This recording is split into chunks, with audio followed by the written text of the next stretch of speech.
for the Organizational Memetics Conference 2022. My name is Bart Verheijen. I'm the founder and CEO of GuruScan. We are a knowledge management company and provide knowledge management solutions to large knowledge-intensive organizations. I have a background in organic chemistry, and therefore I really like the combination of natural science and organizational science in this conference. And I'm looking forward to the interesting discussions that we can have on the different topics.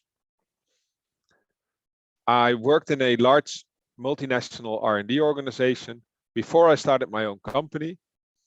And now I'm also a guest lecturer on knowledge management and social network analysis in different universities and giving masterclasses on knowledge management for different organizations.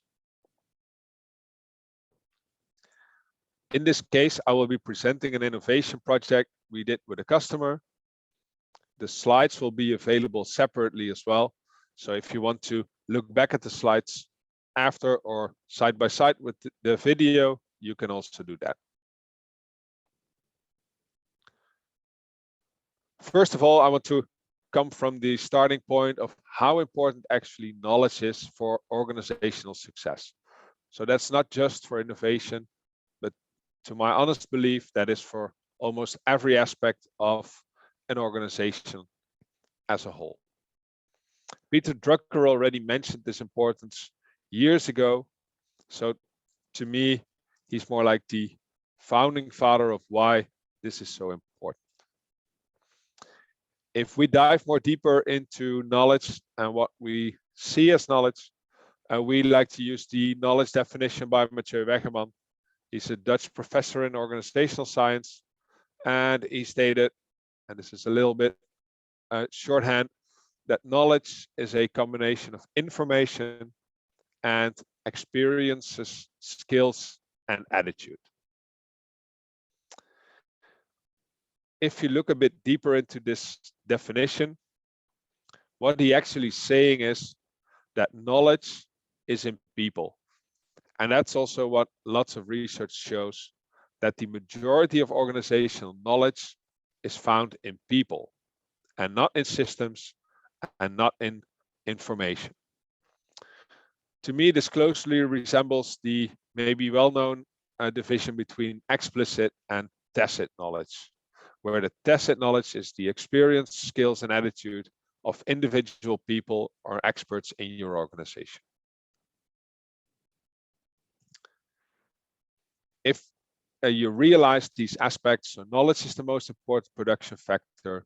Knowledge is mostly tacit, and thereby most knowledge in organizations is invisible because it's in people's heads, in people's minds, and you cannot see it on the outside. You need informal leadership to get to this knowledge. People will have knowledge networks, people will know where to go to on a local scale, but it's really hard to know where to go to on a company-wide scale. Therefore, the knowledge management solution that we developed has a bottom-up approach. This means that everyone in the organization is allowed to participate and is allowed to create new knowledge items or new knowledge topics. Think of it more as a wiki approach, where everyone is able to add new stuff to the encyclopedia online. The second part is that our knowledge inventory is driven by social recommendations. So we primarily ask people to identify knowledge in others, in their knowledge network, and not primarily their own knowledge level. This is a lot easier for people to answer because it's a lot less biased than self-assessments, and it's robust for non-participation, because building a knowledge network or a knowledge graph from recommendations will also be valuable if not 100% of your people participate in building it. I will not do a full product demo. There will be a few slides in there. This is one of them. This is a snapshot of a knowledge network that can be produced by our inventory. I will not go into all the details. I'm more than happy to take questions on it if you want to know more. But what you can do is you can see literally how are people connected to different knowledge topics. Knowledge topics are here in blue, and the people all have their initials in their sphere in the network, their node. And it's literally just like a growing dynamic network of people and knowledge, where you can literally see what knowledge is connected, what people are connected to what knowledge, and how does this interact with each other. I will give a little bit more detail when we get to the results of the innovation case. Talking about different customers, we work for both governmental organizations and commercial organizations. And we attempt to help them aim our solutions or aim our inventories at different business problems that they experience. For instance, we've helped ASML with doing their international recruitment, and we helped Royal Haskoning with really speeding up a internal innovation project.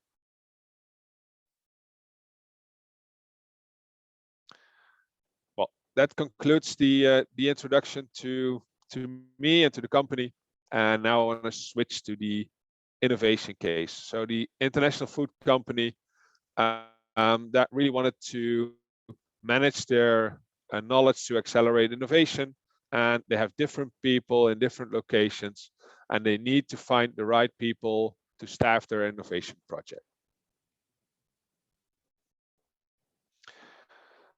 So the challenge is, it's a large organization, international, global, highly competitive market, and they see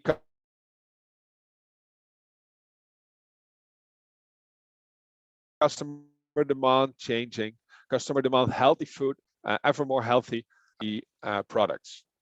That's not just to one product, but it's literally to many different products over many different product lines. So the innovation case, the challenge was, can we reduce or even reduce to zero the amount of added salt and added sugar? Because that's what customers want. So what people, what expertise do we need to do that from our company? Our solution that we developed together with the internal stakeholder, their innovation manager, was to run a knowledge booster to identify relevant experts and relevant expertise, relevant knowledge topics. For this knowledge booster, we carefully selected 19 international participants from the company. They were selected from a long list which contained more than 60 people. We got to this long list by really using all the different related disciplines and departments that were needed or supposedly needed for this innovation. Think about legal, marketing, R&D, material knowledge, even pilot plant. Different people were involved in really getting all the different insights into this innovation project. From these different groups, disciplines, and departments, we selected 19 participants, and they all showed up to run this knowledge booster. What's a knowledge booster?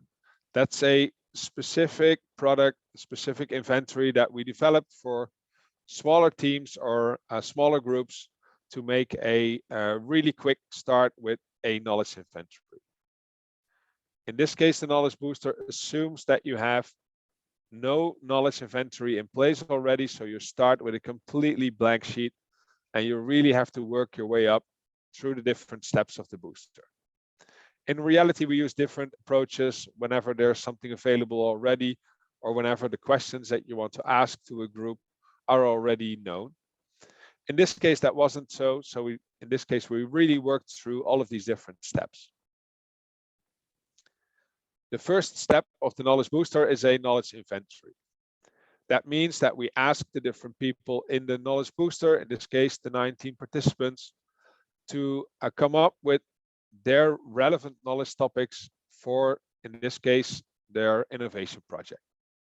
So literally asking them, what do you think is relevant? What do you think is important to know, to be able to do, or what skills do we need for this project? That's the first step, really listing the knowledge topics for a specific challenge. In the second step, these knowledge topics are rotated around the group again. Of course, it's all done in an online interface. So you can do that in the distance, you can do it online, you can do it at home, you can do it anywhere you like. In this case, we had the group physically together, but that's not necessary. It's really important to stress that in the second step, you will also see the knowledge topics that others put up. Therefore, you might be primed to come up with names that you hadn't thought of before because you weren't aware of the importance of that knowledge topic. In that second step, people connect experts, and those experts can be within the company or can even be outside. We leave it by definition completely free to the participants to list relevant experts. In this case, it's really like a creative process where you don't want to have too many boundaries. You want to have a lot of freedom to connect to as many experts as needed. The last step is a more consolidation. Here we ask the people in the workshop, so the core team or the core participants, to list their own knowledge level. So in this case, that's been done by the 19 people in the group. And that also goes really fast because you only have to click and you show the topics really quickly after each other. Oh, the total of the knowledge booster generally takes about 1 hour, as was the case in this specific example. So we run through these different steps one by one, and in total, it will take you about 1 hour to do that with the participants in the room. To give a start with the results of the knowledge booster, I end up with the qualitative results. As I mentioned before, there were 19 participants, so 19 people actually coming up with the information. In this case, they came up with a bit more than 170 unique knowledge topics, of course, all related to that particular innovation challenge.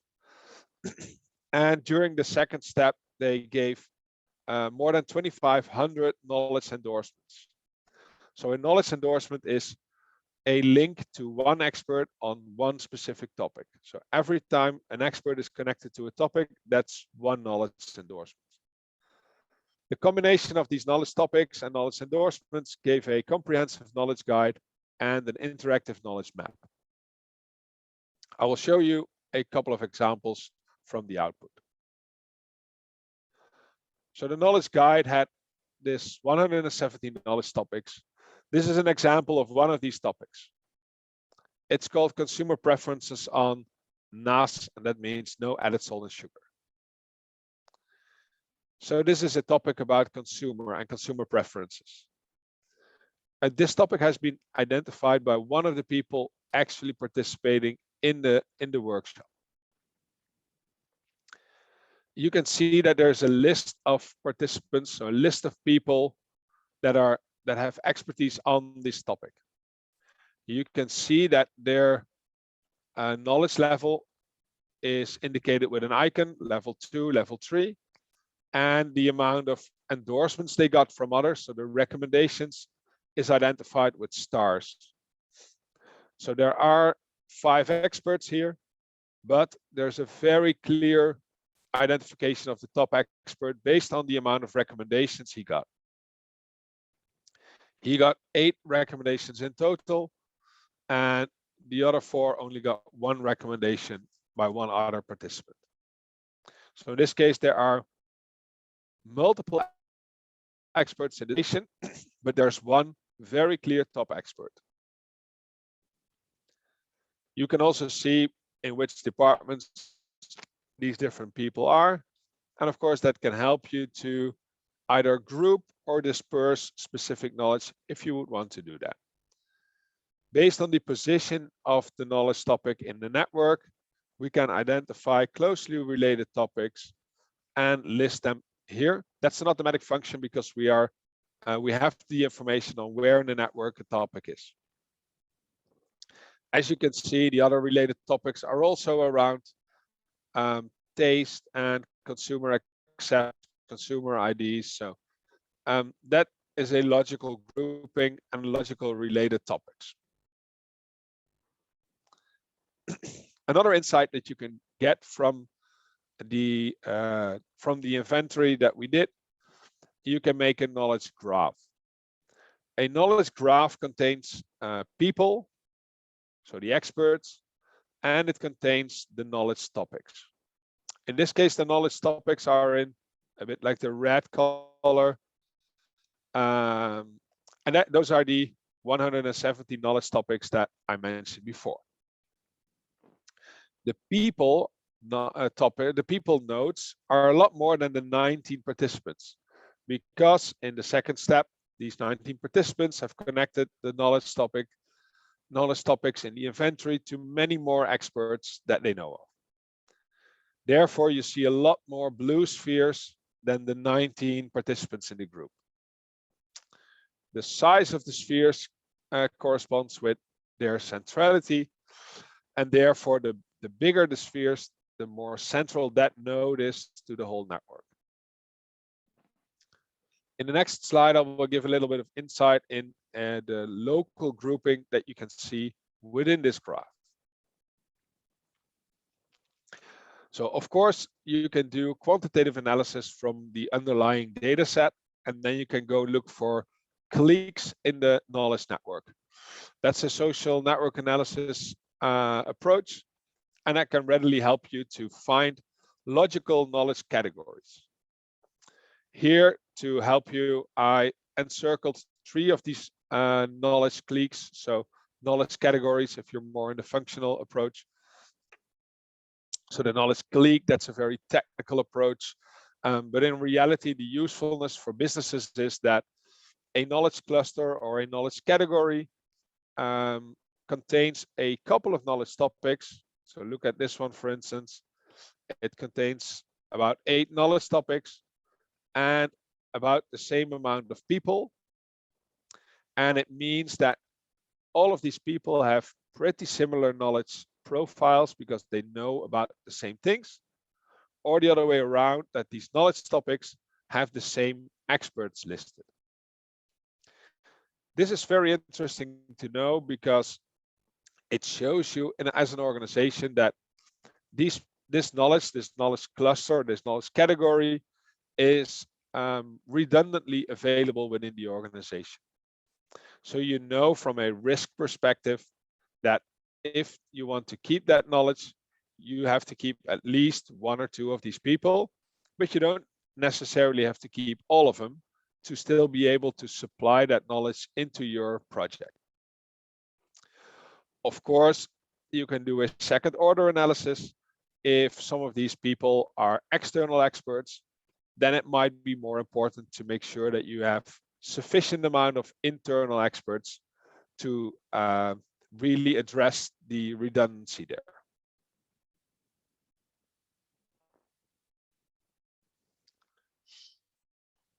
The last step that I will show you is the overall importance in the network. Here we made the colors a little bit different. It's the same network graph again. But here you can really see also differences in people and knowledge topics. So some of these people are really important, as we saw before, but also some of the knowledge topics, so they're in red, they're also pretty important. So the most important nodes are listed in blue. So these are actually all people that are really important to keeping this innovation group together. You can see also by the closely related knowledge topics and people around them, who are their logical successors or replacements. And you can also see that there are quite some knowledge topics which are really important, but there are also knowledge topics which are a lot less important. And therefore, they're listed on the side and they're listed in red. So they're a lot less important also people that may be connected to one item or one knowledge topic. Of course, for this total project, those people are a lot less important. By the way, that doesn't mean that these people are not important to the organization. It means that in this specific inventory for this specific project, that person has no real important value. It can be that that person is really important and really valuable in their own department or in their own project, but not for this specific one. Very often, those are also people that are outside, so suppliers or external experts. Well, most important, the return on investment, return on knowledge. In this case, the results really helped the organization to retain critical employees. They had a very clear insight now in who was important to the project, and they were able to retain those people also in the longer term to safeguard project continuity. And there was a direct knowledge sharing instigated between experts, so people that are actually close to each other in the network, related experts. And in this case, they made direct savings of roughly 80,000 euros. Think about roughly $100,000 because they canceled the pilot plant based on procurement knowledge. People from the pilot plant and procurement had the same knowledge areas, so they had the same areas of interest and expertise. In the pilot plant, they were planning to build a pilot plant for a specific new step, and the procurement office could tell them that that wasn't usable because that product couldn't be procured in the quantities that they would need. Therefore, they canceled it and saved about, well, $100,000. Another thing that they were able to do was they improved their bargaining power to suppliers, because they found that certain suppliers were actually working on different parts of the organization, working towards different departments and disciplines in a manner that they weren't aware of. So now, by concentrating all these interactions with the specific supplier over these different departments to one contact, really improved their bargaining power to their suppliers. Those are the three most important insights, and also actionable insights that they really learned something about. And indeed, the direct savings made up for a big return on investment.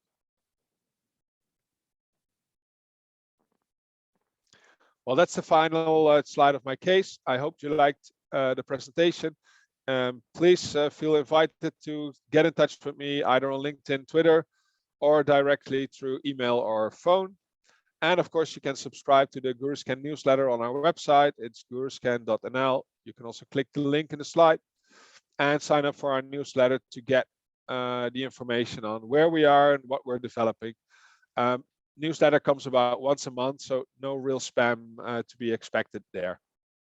So thanks a lot for listening.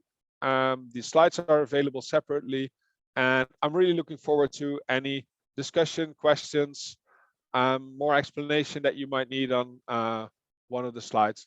So thanks a lot, and looking forward to stay in touch.